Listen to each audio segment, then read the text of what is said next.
الايكونز اللي قدامك قول لي بنتكلم على اي نبي. طيب اسهل عليك اكتر واديك كلمات اكتر تبسط لك الموضوع. تعال نبص على اول ايكون ازاي نقولها بالانجلش. she camel. برافو عليك، ناقة يعني she camel. طيب تاني حاجة the rock or the mountain. did you guess them؟ خمنتوا ولا لا؟ طب ناخد كلمات اكتر. this prophet was chosen from Allah to the tribe ثمود. يلا كلمة جديدة معانا النهاردة كلمة tribe يعني قبيلة قوم، فخد نوتس معايا بقى. أول كلمة عندنا كلمة tribe والشي كامل خدناها الأولى اللي هي بمعنى ناقة. برافو عليك، يلا نكمل. ثمود didn't worship Allah, they worshipped idols. يعني ايه بقى اللي انا قلته ده؟ قلت ان ثمود قلت ان هما ما كانوش بيعبدوا ربنا. كلمة يعبد ودي لازم انت كلمة تحفظها وتاخد بيها نوتس معايا النهاردة كلمة worship.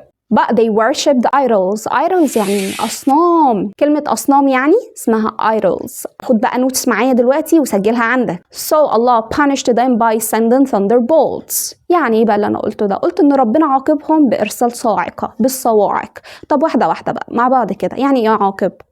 punish. جميل جدا. طيب تعالى نبص على الكلمة التانية اللي تحت دي اسمها ايه بقى؟ اسمها thunderbolts ودي كلمة صاعقة اللي انت لازم مفروض النهاردة تحفظها وتسجلها عندك. فلما نجمع القصة اللطيفة ونحط شوية الكلمات الخفيفة دي كده جنب بعض يعني نعرف مين هو النبي بتاعنا. اكتب لي بقى في الكومنتس اسم النبي بالانجلش مش بالعربي. والاهم من ده كله ان انت تبتدي تستخدم الاكسبريشنز والكلمات اللي احنا خدناها النهارده عشان تحكي القصة بتاعته بالانجلش. يعني حد كده بيقول لك مين هو النبي ده فانت تبتدي تحكي له القصة بالانجلش، كان كذا وعمل كذا، فتبتدي تستخدم الاكسبريشنز.